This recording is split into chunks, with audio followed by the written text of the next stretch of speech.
It is Thursday, and we are around the block. Thanks for joining us. Jacqueline, D'Anthony, myself, Adria, in with you guys today.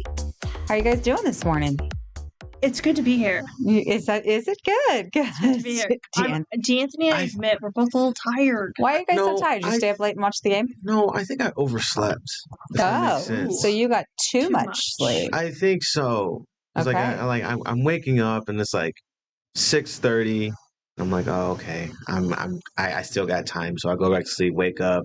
It's 6:32, and I'm like, oh, okay, whatever. Just go back to sleep. And man, so it's just been on and off, and I think I've overslept. Okay, so you have been waking up early though, but now you're like trying to kind of get that like good sleep pattern. It's not very successful, huh? Mm-hmm, in that sweet spot. But I hate that. I probably wake up at least 10 times during the night. I think at least between 5 to 10.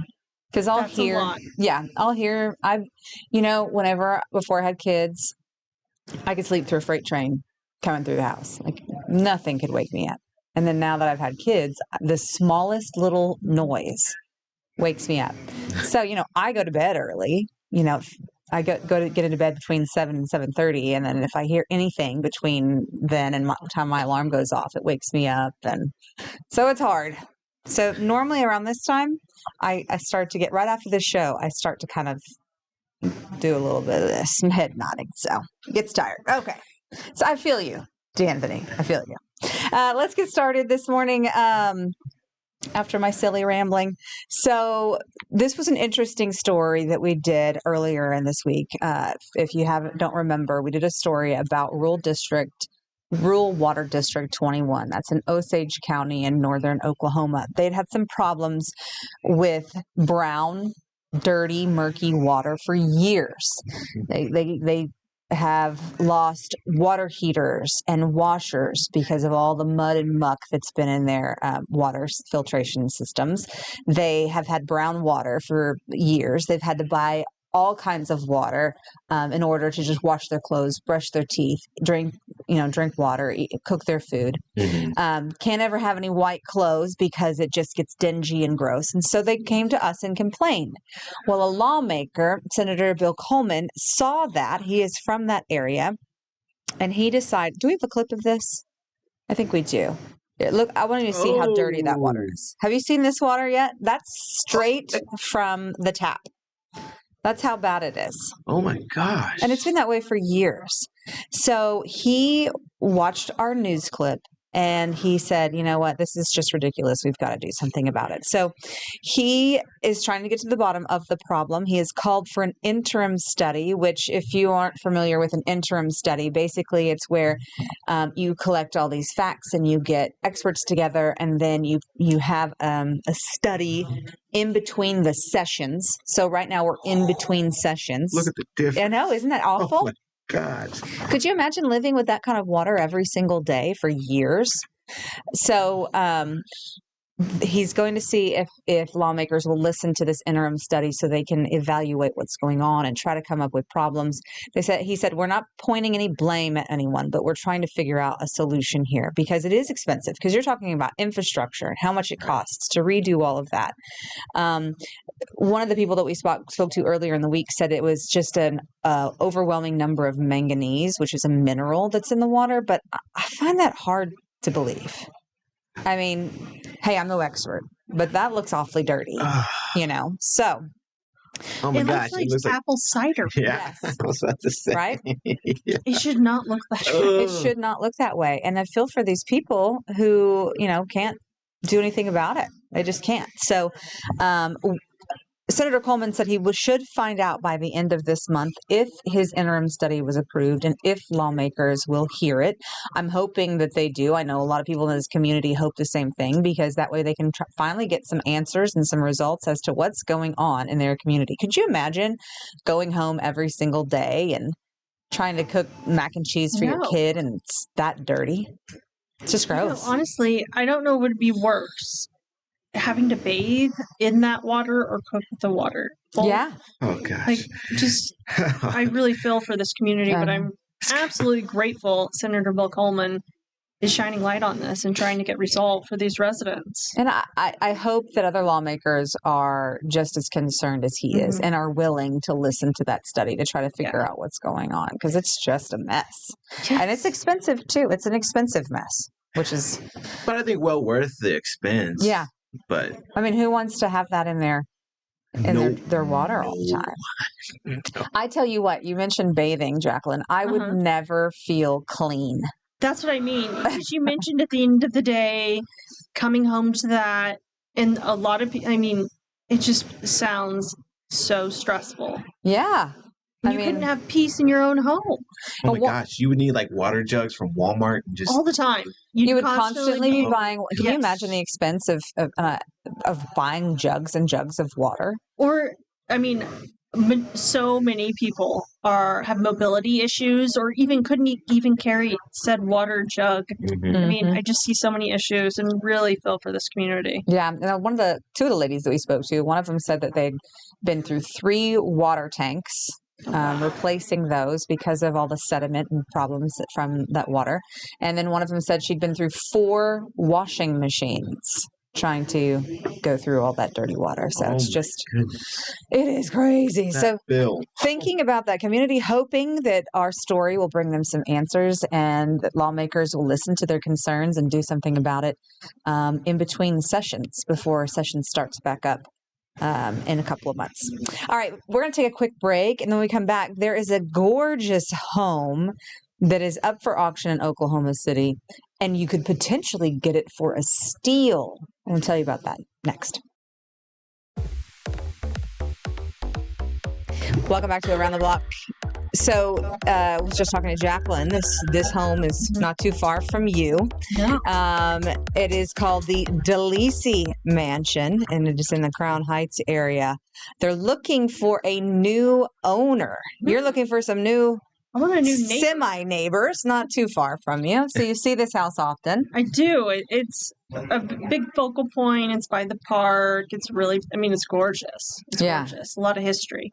Well, here's the deal with it. It's nearly 16,000 square feet, 46 rooms, 10 bedrooms, 12 bathrooms. We've got some video of it here. Take a look. This is it. A historic building that dates all the way back to the 1930s, right? Okay. So the home, it started out as 2 separate houses, and then they were combined for one grand estate. Look at that staircase. Staircase is gorgeous. The grand foyer, gorgeous. The pool in the backyard. Outdoor kitchen. Entertaining space. So here's what's interesting about this, okay? They put it up for auction. Apparently they had it for sale for a while, wasn't going anywhere, so they decided they would auction off this historic home. Okay? So auctions started online, and they will close on June 29th, and at last check, the bidding sits at $130,000 right now. Could you imagine buying this massive home for about $130,000? Well, I think it would be fantastic. But I mean, it's going to go up. I'm so just honestly nervous about who is going to get it and what are they going to do with it. Yeah. Well, I'm hoping not a massive Airbnb. Oh no, I doubt. I hope a museum or something. That would be cool if it transformed into a museum. Yeah. The DeLisi family, obviously, a big concrete family here in town that have been well known for many, many, many, many years. According to Zillow and Realtor.com, the home is valued at about $2 million. But they decided, hey, we're going to get the word out. We're going to auction it off. And right now, bidding at $130,000 or so. So I'm anxious to see what it finally ends up being before it's all said and done. So I doubt it sticks at that number. But man, somebody could get a steal on that place. We told you earlier in the week how this man from Norman, his name was Douglas, he went down to Choctaw Casino Resort in Durant and became a millionaire. It was part of a promotion from the casino. It was 3 millionaires in 3 months. Well, part of that promotion, there he is, Mr. Douglas.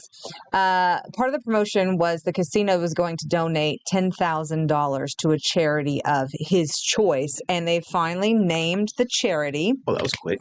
I know.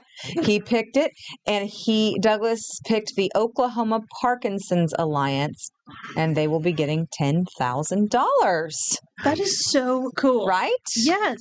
I think it's great that they're including the whole charity aspect of all of this, which Douglas said in his statement after he won the money, he was going to be gracious and he was going to give to charity. And then, of course, on top of that, the casino said that was going to be part of their agreement for this promotion, which, I mean, that is so cool. It's super cool. Yeah.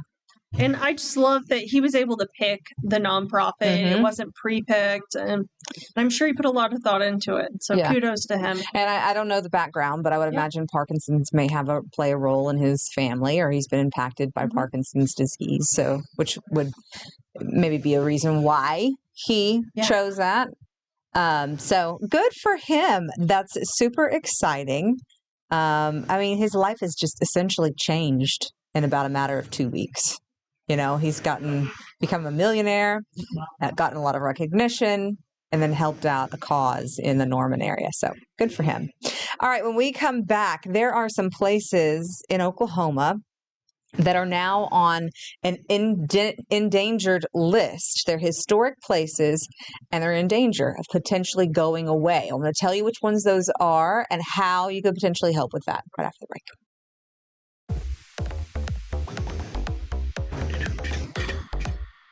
Oh, I didn't know that. You didn't know what? I don't really hear the little details in the open when I'm running the board. But now that I'm I can hear it. You can hear it. And I can't. Heather always says there's a scream of some sort. There's some kind of scream. This is a really interesting story I want to tell you about. You know, it's important to obviously preserve history. There's a few places in Oklahoma that are in danger of going away forever. And they've been a really important part of our history here across the state.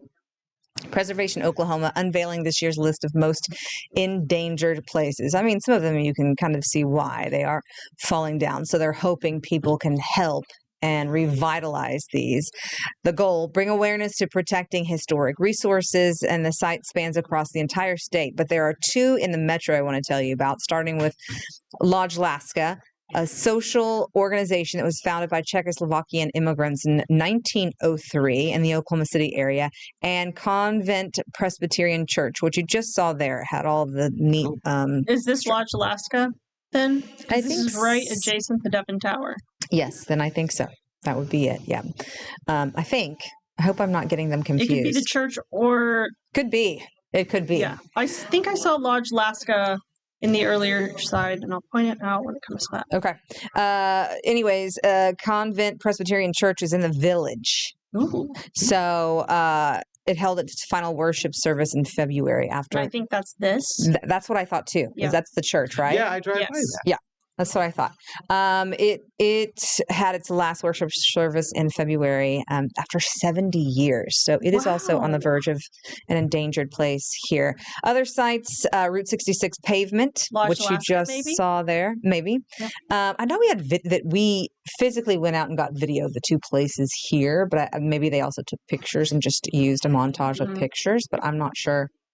I should have looked at it before I came out here. So then also historic cemeteries near Seminole and Mansville. Those are on the list.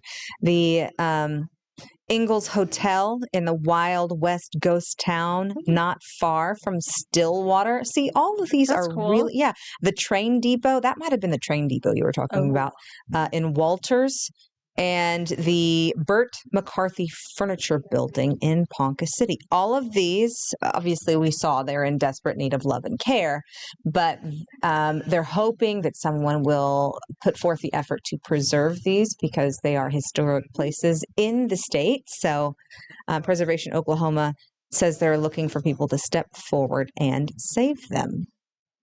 You know, I think the Ghost Town one, the Wild West Ghost Town one is pretty cool. If you ask me, that would be, I mean, they're all fascinating, but it would be neat to save all of those and preserve them because maybe even make them National Register historic places and put a plaque up there. And, I think cool. that protects them and keeps them safe for a long time. So that would be cool. That would be really cool. Stillwater, and sticking by close to Stillwater, which was near where that Wild West Ghost Town hotel was located. A man's best friend got stuck in this little sticky situation here. Take a look at them. Stillwater firefighters, they responded to a call to help after some good Samaritans spotted this dog stuck in a drain. And it's a cute baby dog, isn't it? Not something you see every day, obviously. Animal welfare team came out with a fire department. They got this guy out of the drainage ditch. They finally were able to take the cover off and get to him and pull him out. How he got down there, I have no idea. Well, I mean, do you think he could fit through that? Yes. I think so. Yeah. Really? Just a straight little slip. I don't know. I don't know why drains are that big. That's true. That's a good question because they probably need some like grates or something to cover over it. Anyways, good news is this sweet puppy dog right here, out of the heat now, getting some love and attention from the vet, got some water and food. But here's the problem now. They are looking for her owner. Ooh. So they're asking the public's help to track down who owns that puppy dog. The baby dog is staying with animal welfare right now until they can find their owner. So we're hoping to get the word out. Someone recognize the dog and say, "Oh, that's mine. I wondered where you went. We've been searching forever for you." So, so that's what Stillwater is hoping we can help get the word out. And hopefully they get an adopted home if no one comes forward. Oh, well, Yeah. you never know. I mean, I don't know what how Heather went through that with her puppy dog. I don't know what the situation is with this one, but I'm hoping that it has a family that's been just absolutely devastated. Me too.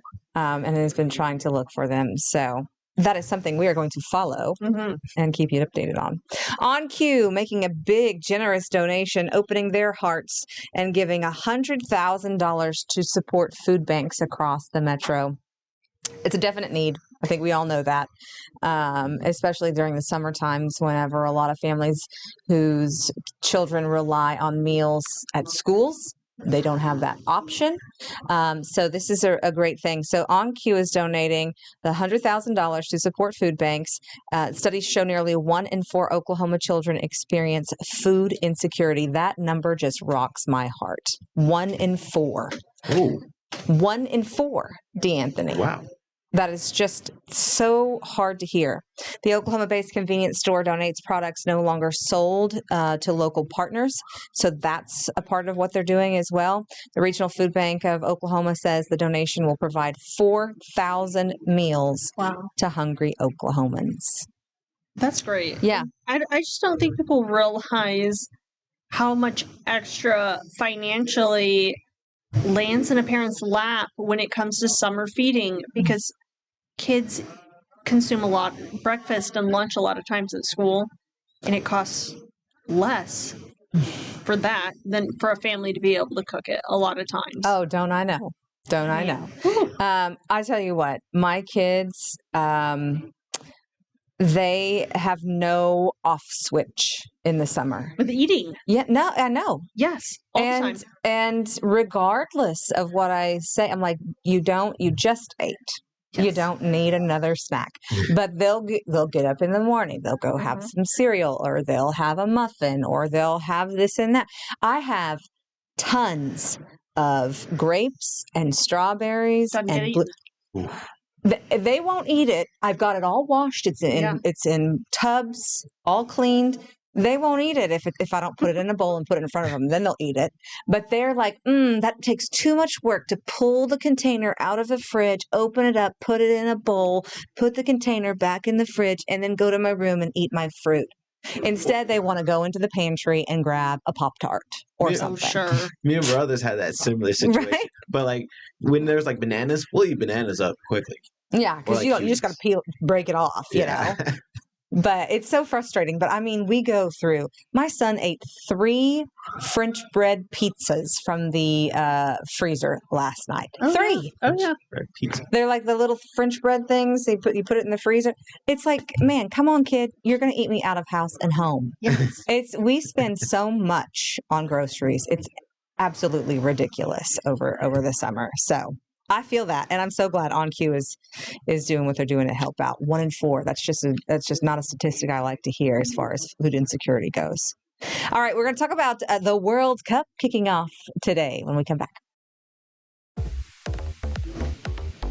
All right, well, welcome back to Around the Block. Just a reminder today that the FIFA World Cup kicks off today in about 2.5 hours. Mexico and South Africa play in Mexico City, which is going to be wild and crazy, and I cannot wait. And then tomorrow, United States versus Paraguay at 8 o'clock. So I will be watching. I cannot wait. It's going to be amazing. Bizarre holidays. Let me run through these really, really quickly. We mentioned FIFA World Cup begins.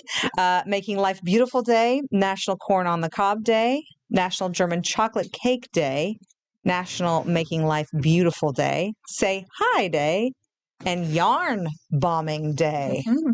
I wonder what that means. Yarn bombing. Like you get a car and then you just put yarn around it. Like you yarn the whole car, or I've seen yarn fire hydrants or tree trunks. Okay. Yeah. Never knew that. Mm-hmm. Thanks for joining us. We will see you again on Friday. Have a great day, everybody.